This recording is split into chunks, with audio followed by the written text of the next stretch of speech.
Okay, we're here in Washington, D.C. at the Selling Sickness Conference, and I have with us today Dr. Jeremy Gruber, who is the co-author with Sheldon Krimsky of Genetic Explanations, Sense and Nonsense. Dr. Gruber, I wonder if you could tell us what motivated you to write this book. Sure, thank you. This book is a project of the Council for Responsible Genetics, and this book began as an effort to try to counter a lot of the misinformation and exaggeration about the effects of genomics in a wide variety of disciplines, from psychiatry and psychology to different areas of human biology to forensics, all the way through priorities for research funding. So we're really trying through this book, and we have a number of authors who've contributed to this book. We're really trying to dispel a lot of the mythology that continues to be perpetuated about the power of the genome, and try to level the field a little bit and bring a much better understanding of where the world of genomic science is now and role it actually plays in human health.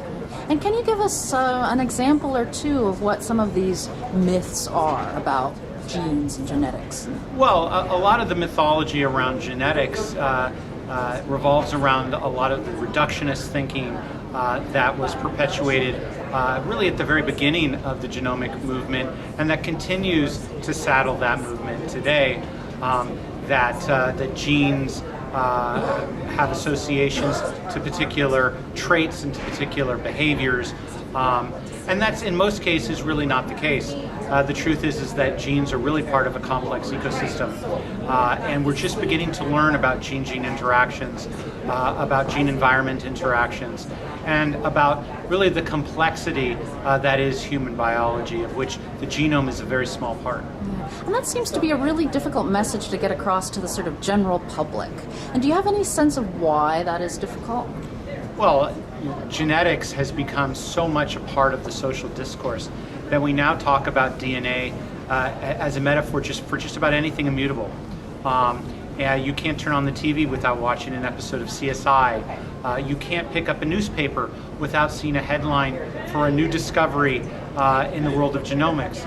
And yet anybody who's been to the doctor lately will know that in most cases the world of genomics has really not manifested itself in clinical care because the movement from correlation to causation has been very, very slow. And is there anything that an individual consumer who's kind of on the receiving end of some of these messages about the power of genes can do to kind of become more informed? Well, I think they need to become more informed. And well, hopefully read Genetic Explanations. But you know, the truth is that science education in this country around genetics is very, very poor.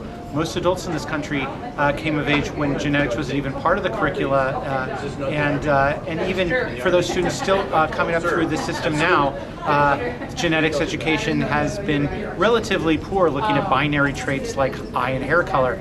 The genetics of disease, the genetics of complex disorders is something that most people know almost nothing about, and are very susceptible to the suggestions that are being made that we can be deconstructed so simplistically by our genome. Excellent. Well, thank you so much for your time. My pleasure.